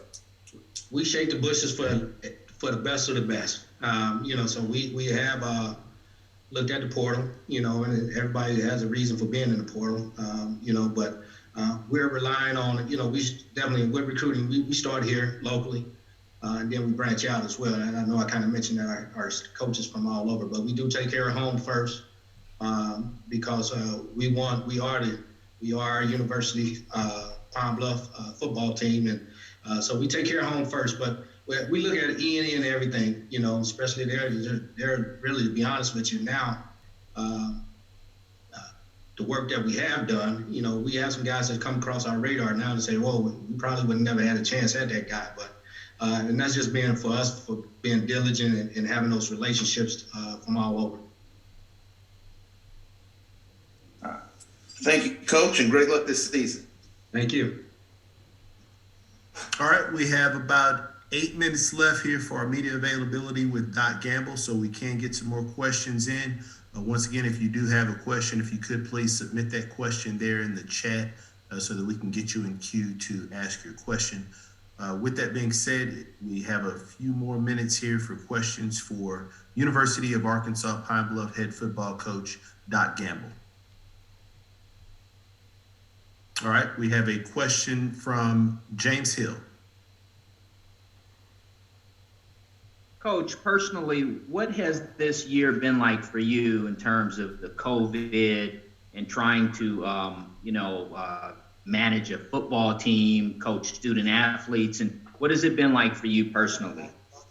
Well, me personally, the one thing I would say that, speaking positively about it is, I've learned a new management style. Different ways to do things, different ways, because there's been some decisions that's had to be made daily. In the past, some things could have just been so cut and dry. It's a yes, no, and a lot of times, a lot of questions that get asked, there's no yes or no quick answer to it. So for me, each day has been a different learning a different way of doing some things and managing some things, as well as staying true to what I already know, but still being able to adjust. And we've had to adjust just about every single day to something along the way, So just when you got a plan, and here, for example, now we just don't have a plan A, but we have a plan B, and you got to have a plan C. And now sometimes it's gotten down to the plan D. So we've just had to adjust. And again, it goes back to just always, being ready for ready. Coach, in closing, how satisfying is it to know the season is finally here? I don't know. To be honest with you, it's satisfying, but I'm losing sleep now because I'm eager. I'm getting up a lot earlier than I have been getting up here just even a month ago, even 2 weeks ago. So I'm back to getting up at 4 in the morning, and I like to sleep till at least at 6, but not able to do that. So I'm eager, and I know what's good is I'm not the first coach in the building right now. So that's another good sign. Those guys are doing the same thing as me. So hopping up and getting out of bed and getting to campus and looking forward to going to work every single day.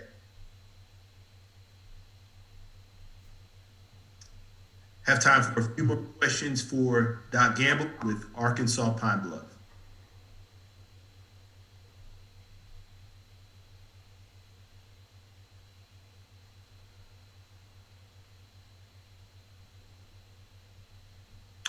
All right, Coach, it looks like we will wrap up just a few minutes early. We sincerely appreciate your time today, and we look forward to speaking with you more later this season. All right, thank you, guys. Appreciate it. Thank you.